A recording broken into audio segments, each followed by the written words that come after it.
We take our bearings from Aristotle in our article and in our book in how to analyze any sort of a community.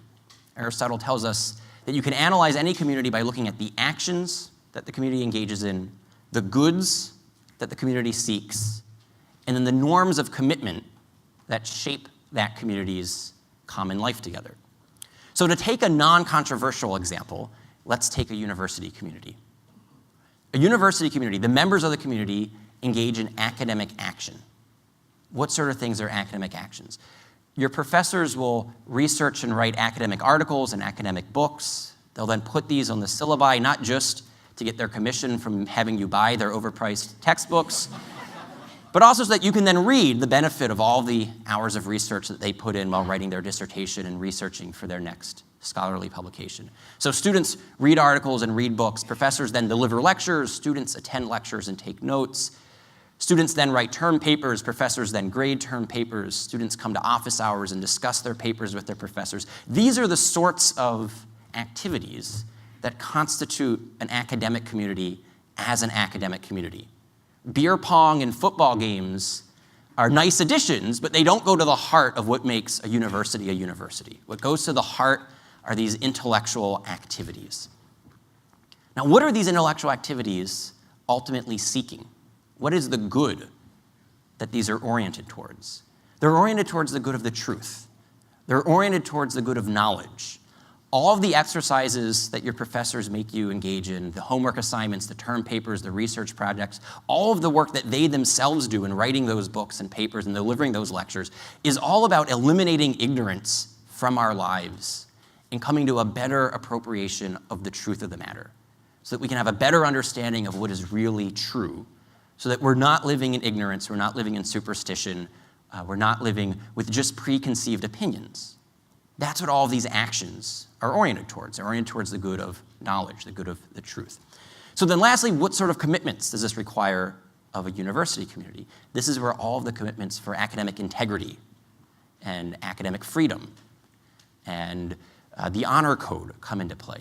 This is why you can't plagiarize your term papers. This is why you have to cite all of your sources. This is why if you're a scientist, you want to cite all of the data, not just the data that might support your hypothesis. You want to cite all of the data, including the data that might call it into question, because if another researcher comes along and then writes a review of your paper and says, wait, here are some of the weak spots, here's an alternative way of analyzing the data, you don't view it as an attack. You view it actually as something liberating. They've corrected a mistake in your argument. They've helped you see the fullness of truth. They've helped you eliminate a piece of ignorance out of your life. This is why when your professors make comments on your papers, you shouldn't view it as an attack. You should view it as they're trying to help you to write better papers so that you can better understand the truth. Okay, so that's how a university ought to exist. Unfortunately, this isn't always true on college campuses. But we can use that same basic framework to analyze what makes the marital relationship marital. What makes marriage different than other forms of community? What makes the marriage community different than the football team and different than the university? And my co-authors and I say marriage is a comprehensive relationship, and it's comprehensive in exactly those three ways. It's comprehensive in the act that unites spouses. It's comprehensive in the goods that the spouses are inherently ordered towards. And it's comprehensive in the norms of commitment that it requires from the spouses. Let me say a few words more about each one of those 3 points.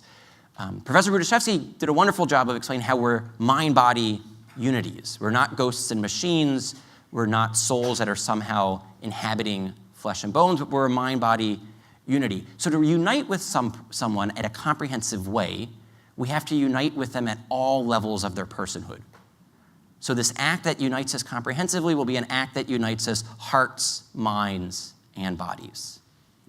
And now the good that it orients us to won't be some particular singular good, like the good of winning the next football game or the good of passing the next test. It'll be a comprehensive good.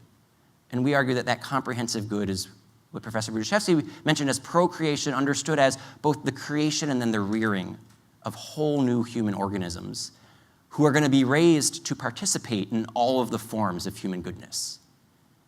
It sets the trajectory of that marital relationship on this comprehensive plane. And then lastly, it calls for a comprehensive commitment a commitment of both permanency and exclusivity, so that it's comprehensive throughout time, and it's comprehensive at this moment of time by forsaking all others. This is the most dense part of this morning's talk. So if you're having trouble, it will get much easier after this. It'll get faster. It'll be much more humorous and entertaining and enjoyable. I promise. But let me say a few more words, because this actually is getting to the bedrock of our argument. This gets to the core, and it's something that our parents and grandparents and great-grandparents just took for granted. And so putting it into Aristotelian terminology, fleshing it out, requires some work from what used to be common sense. But let me say a little bit more. What is it, how to do the analysis of the comprehensive act that spouses engage in? How is it that two people can unite comprehensively? We said that we want this to be an act that will unite us at all levels of our personhood, so a union of hearts, minds, and bodies. Professor Grudaszewski pointed out that with most respects, all respects except one, we're complete as individuals. With respect to locomotion, I can get up and walk across this platform on my own. With respect to digestion, when we're done and we have lunch, I'm going to be able to eat my meal and digest it just fine as an individual. With respect to circulation, respiratory system, all of those things were complete. With respect to one biological function, we're radically incomplete. He mentioned it's the function of procreation.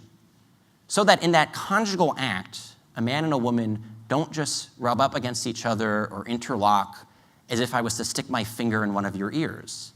They truly form a two-in-one flesh union.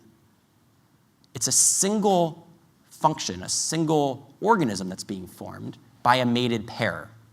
It's a single biological purpose that the twosome performs together as a unity.